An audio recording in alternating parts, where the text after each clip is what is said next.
एक भाई का सवाल है कि मैं अपने बेहद ज़रूरी काम या कुछ भी इम्पोर्टेंट काम होता है तो मैं उसको अननेसेसरी डिले करते रहता हूँ। पता नहीं क्यों, मैं चाहता हूँ कि इसको करूँ लेकिन वो डिले होता रहता है। तो कुछ इसका हल बताएं। आई एम ग्लैड कि आपने ये क्वेश्चन पूछा, क्योंकि मुझे ऐसा लगता है कि ये सवाल सिर्फ एक भाई का नहीं है, बल्कि हमारे यंगस्टर्स की भारी अक्सरियत इस तरह के प्रॉब्लम से दो चार है। अगर इसको साइकोलॉजी की लैंग्वेज में देखा जाए तो इसे प्रोक्रेस्टिनेशन कहते हैं, यानी अपने कामों को डिले करते रहना, कल पर डालना, आगे करेंगे, बाद में करेंगे। इसकी वजह देखी जाए ना, वजूहात तो बहुत सारी हो सकती हैं, लेकिन अगर दो कॉमन और बड़ी वजह देखी जाए तो पहली जो उसमें से है वो है कि आप अनरियलिस्टिक गोल्स कई बार सेट करते हैं।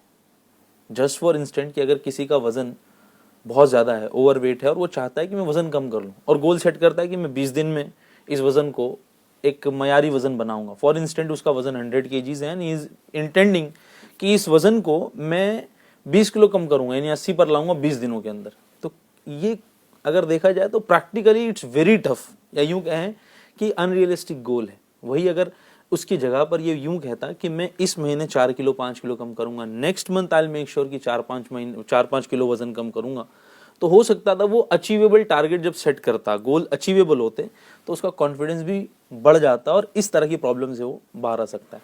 अच्छा, सेकंड जो बड़ी वजह हो सकती है वो ये है कि फियर ऑफ फेलियर। कई बार बंदे को भी ये नहीं पता होता है कि I have this thing in my mind, fear of failure. जैसे फॉर एग्जाम्पल आजकल एंट्रेंस एग्जाम की बातें बहुत हो रही हैं, हर तरफ एंट्रेंस एग्जाम का एक माहौल भी बना हुआ है। कोई एंट्रेंस एग्जाम के लिए ड्रॉप ईयर लेता है या उसी साल तैयारी करता है, तैयारी करते करते करते एग्जाम के करीब आता है तो वो अपने आप से बातें करता है कि यार इस दफ़ा मैं तैयार नहीं हूँ, I am not going to appear for this entrance exam, मेरे नंबर कम आ जाएंगे, मैं शायद ना कर पाऊँ, तो वो नेक्स्ट ईयर पर डाल देता है। अब देखें कि उसके लिए यहाँ सबक क्या है कि भैया तू एग्जाम दे दे, नंबर कम आएंगे, तू फेल हो जाएगा, तब भी ultimately you are planning to move to the next year ना। फेल हो भी जाएगा तो you will get experience out of it.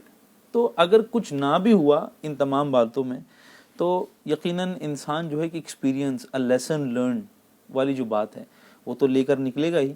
तो मुझे लगता है इन दोनों चीज़ों पर अगर एक यंग बंदा, एक जो है इस दौर का यंगस्टर जिसे कहें, अगर वर्क करे तो प्रोक्रेस्टिनेशन की प्रॉब्लम बहुत हद तक सॉल्व हो सकती है। जज़ाकल्लाह।